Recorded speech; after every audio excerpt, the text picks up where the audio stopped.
puisse lire ensemble dans le psaume 78, verset 12 jusqu'au verset 16. Et on va découvrir comment Dieu est grand. Dieu est tellement puissant, alléluia. Dieu n'a aucune limite. Ça dit dans la parole de Dieu, ne limitons pas le Seigneur. Que notre foi soit placée en lui parce que Dieu est illimité. Regardez dans ce psaume 78, verset 12, il est dit, « Devant leur père, il avait fait des prodiges au pays d'Égypte, dans les campagnes de Soan. Il fendit la mer et leur ouvrit un passage. Il fit dresser les eaux comme une muraille. Il les conduisit le jour par la nuée et toute la nuit par un feu éclatant. Il fendit des rochers dans le désert et il donna à boire comme des fleuves abondantes.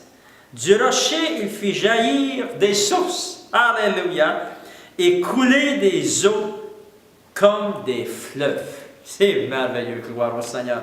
Et le titre de ce message, « Du rocher, il fit jaillir des sources. » Alléluia. Nous savons que seulement Dieu peut faire ces miracles que nous avons lus dans ces quelques versets. Ça dit que le Seigneur les a conduits. Ça dit que le Seigneur a fendu des rochers, a fendu la mer. Ils ont passé la mer rouge, gloire au Seigneur. Et ici, ça va dire, « Du rocher, il fit jaillir des sources. » Et on s'est posé la question, comment Dieu, le Dieu créateur, a-t-il fait pour faire sortir des sources d'eau vive d'un rocher? Ça prend un miracle, oui, vraiment, c'est un miracle surnaturel de Dieu. Et comme vous savez, ce miracle, c'est un grand miracle, mais Dieu peut faire encore des miracles encore aujourd'hui. Le Seigneur ne change point. Il est le même hier, aujourd'hui, éternellement. S'il a fait couler de l'eau d'un rocher, il peut faire des miracles pour nous.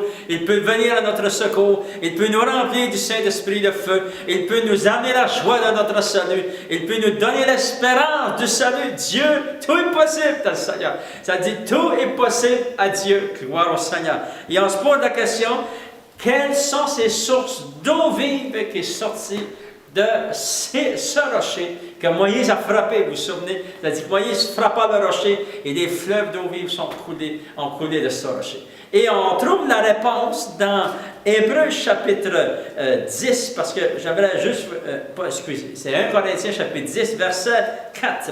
Et regardez ce que ça dit. On va lire du verset 1 jusqu'au verset 4. Ça dit, « Frères, je ne veux pas que vous ignoriez. » Ça veut dire que le Seigneur ne veut pas qu'on soit ignorant, il veut vraiment qu'on sache qu'est-ce qui s'est passé. Ça dit, « Frères, je ne veux pas que vous ignoriez que nos pères ont tous été sous la nuée, qu'ils ont tous passé à travers la mer, qu'ils ont tous été baptisés en Moïse dans la nuée et dans la mer, qu'ils ont tous mangé le même aliment spirituel, excusez, et qu'ils ont tous bu le même breuvage spirituel, car ils buvaient à un rocher spirituel qui les suivait, et ce rocher était Christ. » Oh, on découvre une grande révélation ici.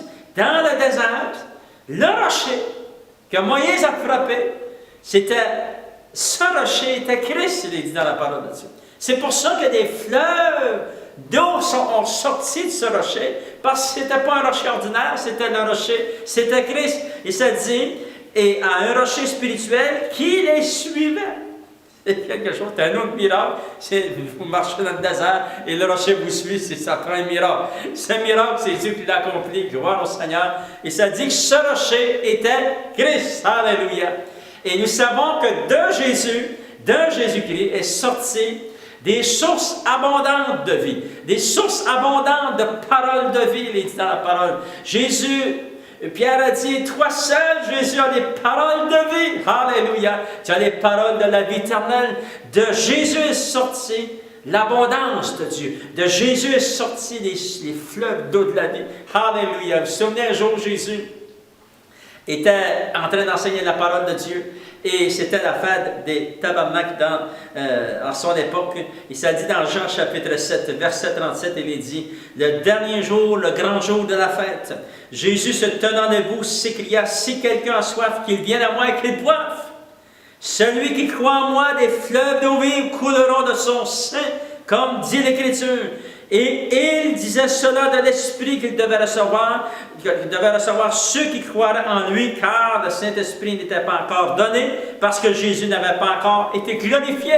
Et vous savez, cette fête ici que les Juifs fêtaient, c'était la fête des tabernacles. Et puis cette fête, c'était la fête, ils remerciaient Dieu parce que l'eau coulait du rocher dans le désert. C'est un miracle. Ils ont raconté ça de génération en génération. C'était écrit dans la parole de Dieu. Ils l'ont raconté à leurs enfants, leurs petits-enfants, etc. Et puis, c'était une fête célébrée encore en Israël aujourd'hui.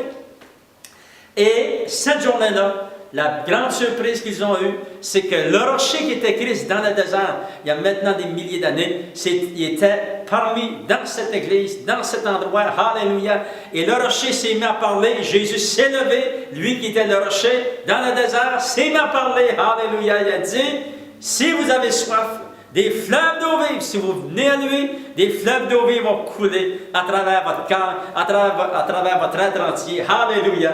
Gloire au Seigneur.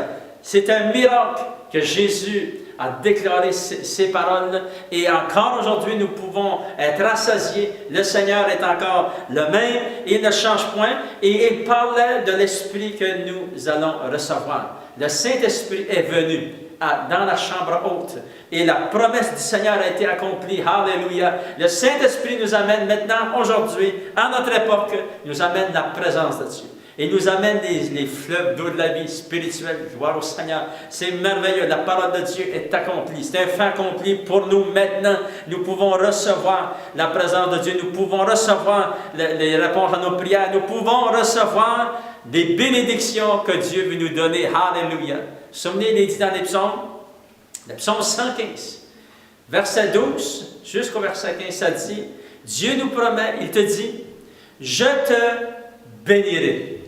Je ne t'ai point oublié, je te bénirai. Alléluia. Dieu veut te bénir maintenant. Le Seigneur veut agir maintenant en ta faveur. Et il dit, je multiplierai mes faveurs. Je te multiplierai mes faveurs. Alléluia. Et la prière de mon cœur, c'est que la parole de Dieu devienne vraiment une réalité. Parce qu'elle est vraiment réelle. Elle est vivante. Cette Bible est vivante. Alléluia. Et que Dieu multiplie ses faveurs. Je prie maintenant au nom de Jésus. Je prie, Seigneur, que tu puisses multiplier tes faveurs pour cette famille qui écoute ce message maintenant.